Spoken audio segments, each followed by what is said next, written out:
Hey everyone, it's Matt and Sarah. Today we want to show you some of the best places to visit in Arizona over a 7-day trip.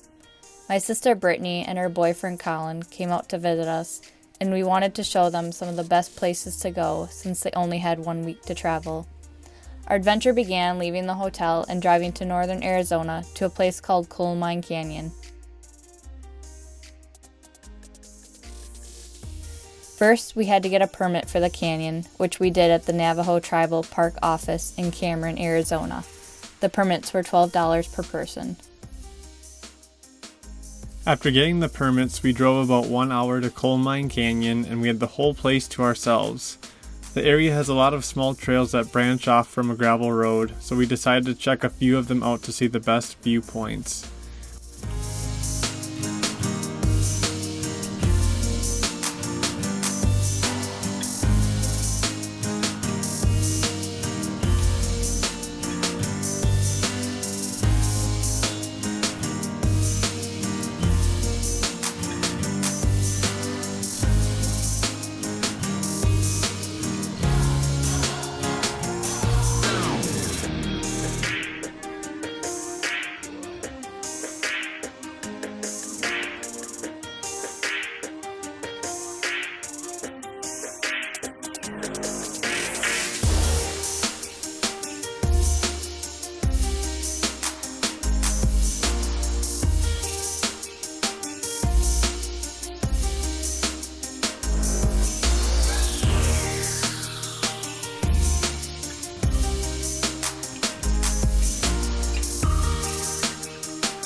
We hope to come back here again someday for the sunrise or sunset, since the landscape would look even more amazing that time of day.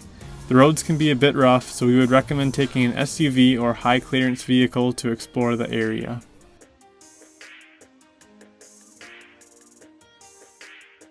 After leaving the canyon, we worked our way towards Page, Arizona to catch the sunset at Horseshoe Bend. We arrived about 2 hours before sunset, which seemed to be the perfect time since many people arrived within an hour of sunset. The short 15-minute hike to the bottom takes you to 1,000 feet cliff edge overlooking the Colorado River. If heights aren't for you, they do have a guardrail to overlook the canyon.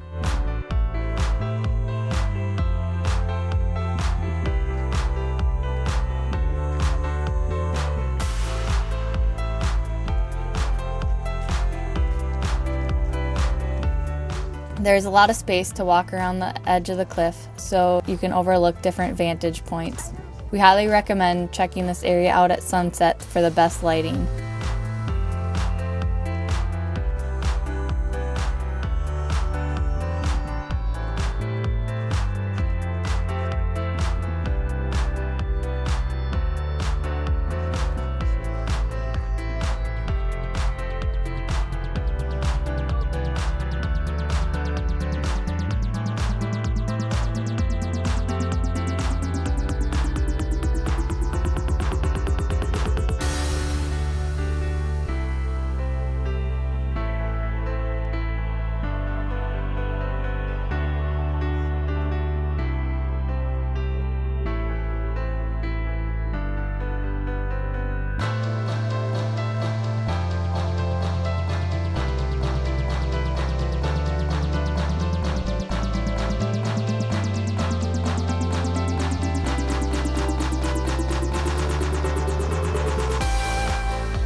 After staying overnight in Page, we went to look at the Glen Canyon Dam before going to the Grand Canyon.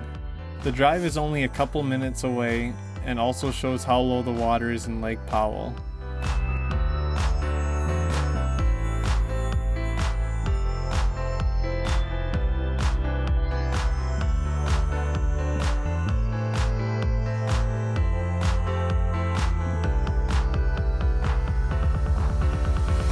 Next, we began the 2-hour drive to the south rim of the Grand Canyon since the north rim was closed. The first overlook we stopped at was the Desert View Watchtower.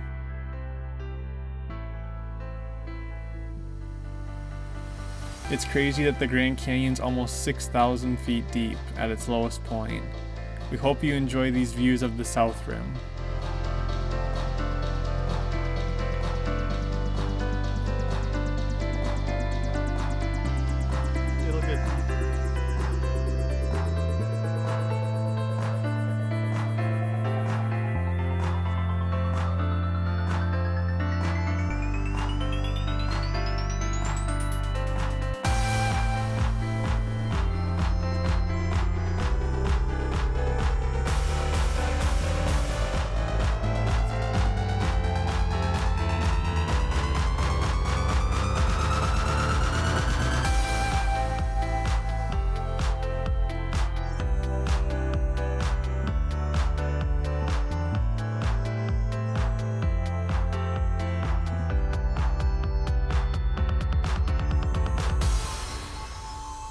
Day 3 was the earliest morning of the trip. A 4:50 a.m. alarm went off, and we knew the countdown was on for getting a parking spot for our first Sedona hike. We arrived at Devil's Bridge Trailhead and were shocked to only find 2 other vehicles in the parking lot. We hit the trail an hour and a half before sunrise and were the first people there. The bridge was all ours for about 30 minutes before more people started to arrive. It definitely pays to get up early in Sedona to beat the crowds.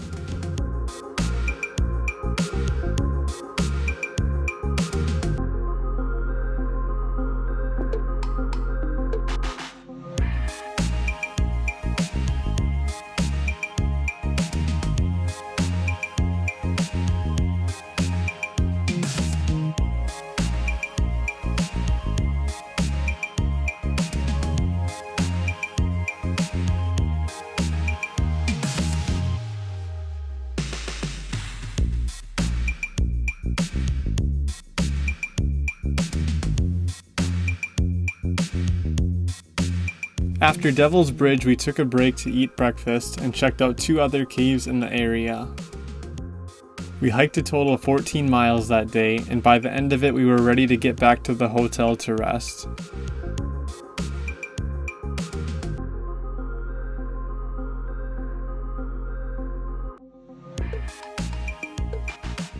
On day 4, we were planning to get up for a sunrise hike at Cathedral Rock in Sedona, but we were still tired from all the hikes yesterday. We made it to Soldiers Pass Trailhead around 9 a.m. only to find out that all of the parking spots were filled. After waiting about 20 minutes, we were able to get a spot and hike to the cave. The last spot we wanted to check out in Sedona was the Chapel of the Holy Cross. The chapel was completed in 1956 and cost $300,000 at the time. It was built in 18 months and does not require a fee to visit.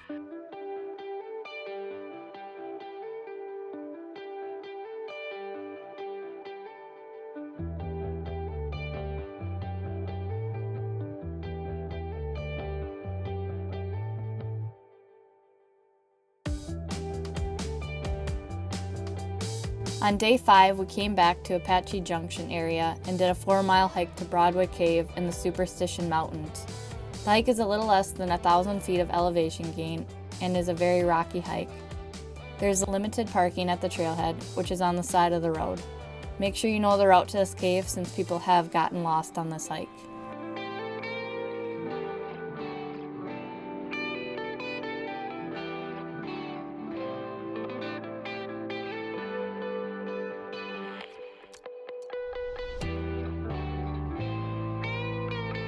Day 6, we went to find the Salt River wild horses. We went to 9 different spots on the North Bush Highway, which is north of Apache Junction, Arizona, along the Saltwater River. The best time to see the wild horses is typically 2 to 3 hours before sunrise or sunset. On the first day we only saw a few horses, but we went back on day 7 to find a few more. You may have to walk along the river and wait at a spot for them to come out.